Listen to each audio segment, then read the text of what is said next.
In this video, we'll discuss and go over how to list your groups in the public group directory. From our home page, you can navigate your View Profile at the top right corner, and from there, click Edit Profile. You'll be directed to this screen where you can make all the necessary changes to your profile as well as add group information. So for me, I have a sample group with some information, and I have chosen not to fill in all of the other attributes, but you can if you'd like.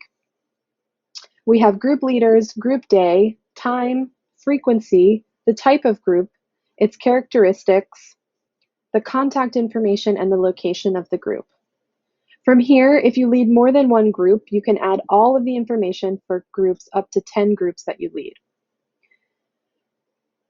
When you've finished filling out all the information, scroll all the way down to the bottom of the screen.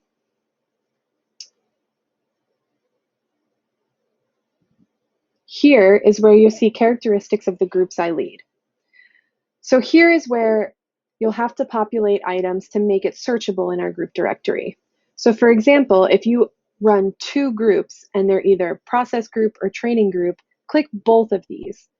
So if you only run one group and it's a process group, that's fine.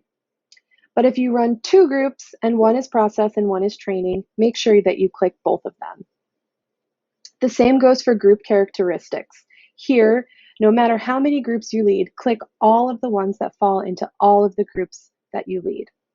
You can also add your group location, so that's searchable by region in our group directory search form.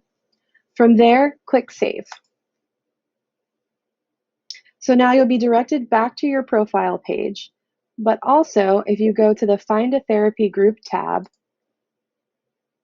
here's where our search criteria exists. So from here, because I said I have a training group in South Austin, I'll come up as sample member and the group name is sample group, and these are its characteristics. So from here I can click on that and I'll find information on the groups specific that I lead and where people can find more information.